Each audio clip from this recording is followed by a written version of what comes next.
একটি অত্যন্ত বিরল প্রকারের মধু সংগ্রহ করা হয়, যার মধ্যে আছে বিভ্রম সৃষ্টিকারী প্রভাব। এটি হচ্ছে মাদক মধু।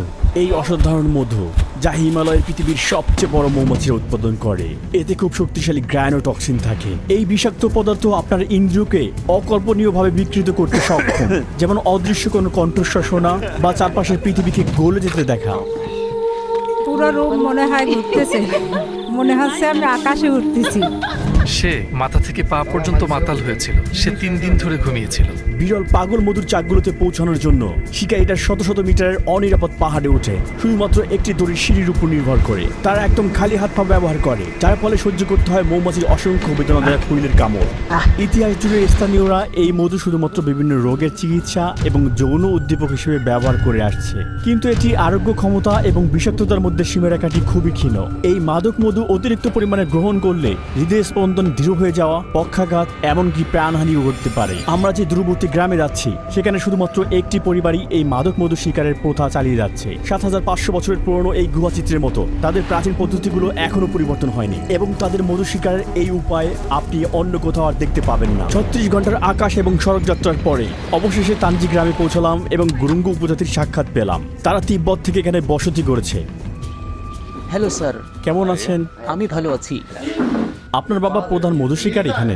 হ্যাঁ হ্যাঁ, বা তাদের রীতি অনুযায়ী এখানে আগত মানুষকে বিপদ, অসুস্থতা এবং অশুভ আত্মার থেকে রক্ষা করার জন্য একটি তাবিজ পড়তে হয়। তাই মধু শিকারের আগে মহিলা আমাকে জল দিয়ে আশীর্বাদ করলেন এবং আমার গলায় একটি সুতো বেঁধে দিলেন। আমরা এখন মধু শিকারীদের কাছে যাচ্ছি। আমরা সবাই ধান ক্ষেতের পাশ দিয়ে পাহাড় থেকে নিচের দিকে নেমে চলেছি। নমস্কার। এখানে 3 প্রজন্মের মধু শিকারী রয়েছে। বুদ্ধিমান তার বাবা এবং তার দাদা। বছরের পর বছর কঠোর পরিশ্রম তার হাতে দৃশ্যমান। আমার নাম নন্দলাল তামাং।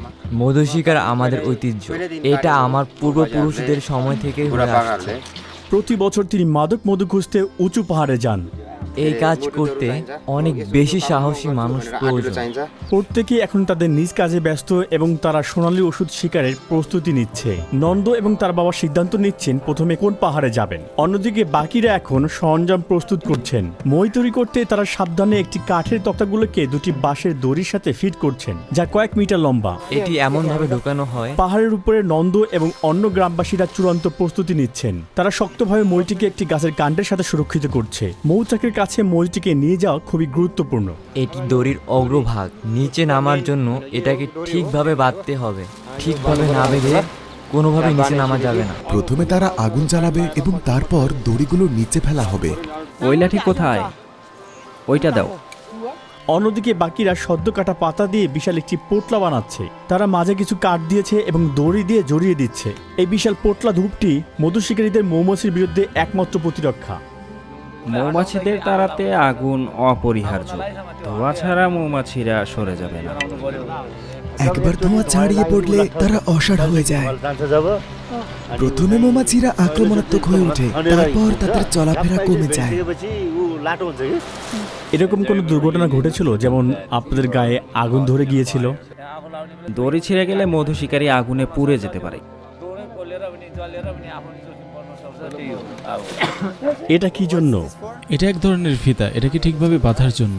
শিকারীরা তাদের মৌমাছির মুখোশ পরেছে এবং নিচের দিকে নামার সময় এসেছে। তারা যে মইটি ব্যবহার করছে তা 80 মিটার লম্বা, কিন্তু পাহাড়টি তার চেয়ে উঁচু। তাই নন্দ তার আরোহণ শুরু করে পাহাড়ের চূড়া থেকে, নিচ থেকে নয়। আমি পাহাড়ের নিচে সাহায্যকারী দলের সঙ্গে থাকবো। আমাদের এখন মৌমাছির হাত থেকে সুরক্ষা পেতে স্যুট পরে নেওয়া ভালো হবে, কারণ কিছুক্ষণের মধ্যে জায়গাটি মৌমাছি দিয়ে ভরে যাবে। ঠিক আছে, চলুন শুরু করা যাক। এই মাদক মধুর মৌমাছি আকারে সবচেয়ে বড়। এটি এপিস ল্যাব্রিউসের দ্বারা উৎপন্ন হয়। 3 সেন্টিমিটারের উচ্চতার এই প্রজাতিটি অন্য সাধারণ মৌমাছি থেকে প্রায় আকারে দ্বিগুণ, এবং তাদের আছে দীর্ঘ হুল যা সহজে কাপড়ের মধ্যে দিয়ে ঢুকে যায়। তাদের প্রথম গন্তব্য হলো বিশাল মৌমাছির মৌচাকের ঠিক উপরের একটি খাড়া জায়গা। এখানে তারা সিঁড়ির অবস্থান পরিবর্তন করছে। মইটিকে ব্যালেন্স করার জন্য নন্দের বন্ধু দড়ির সবচেয়ে নিচের অংশ নেমে অপেক্ষা করে। এই দলগত কাজের মাধ্যমে তারা মাদক মধু সংগ্রহ করতে পারবে, আর আমরা সেটা স্বাদ নেব।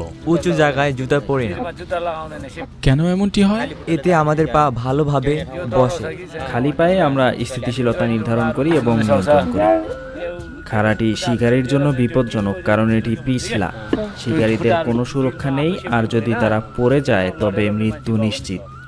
গত বছর 2 জন মারা গিয়েছে। প্রতিবার যখন শিকারে যাই মৌমাছি প্রায় 100 থেকে 150 বার আমাদের গায়ে হুল ফোটায়। যদি অনেক হুল ফোটায় তবে আমরা দড়ি থেকে পড়ে যেতে পারি। মৌচাকের পৃষ্ঠটি কালো মৌমাছির স্তর দিয়ে ঢাকা। প্রতিটি কলোনি প্রায় 1 লাখ মৌমাছি নিয়ে গঠিত এবং খাড়া পাহাড়ে 1 মিটার পর্যন্ত একটি লম্বা উন্মুক্ত চাকা তৈরি করে। ধোঁয়ার পরিমাণ বাড়ছে। মৌমাছিগুলো বিপদের আভাস পেয়েছে, তাই এখন তারা সবাই একসাথে ঢেউ তৈরি করে শত্রুকে প্রতিহত করার জন্য ভয় দেখাচ্ছে। এই অপটিক্যাল বিভ্রম শিকারীদেরকে বিভ্রান্ত করে। এটা মৌমাছিদেরকে একটি বিশাল একক জীব হিসেবে প্রদর্শন করে। মৌমাছিরা এখন আমার ড্রোনের সাথে লড়াই করছে। তারা এটিকে এখন একটি বড় অনুপ্রবেশকারী হিসেবে দেখছে। এখন আমাদের সবচেয়ে বহুমুখী কাজের সময়। ননদের অনেক কিছু করার আছে। সে 2টি খুঁটি ব্যবহার করছে।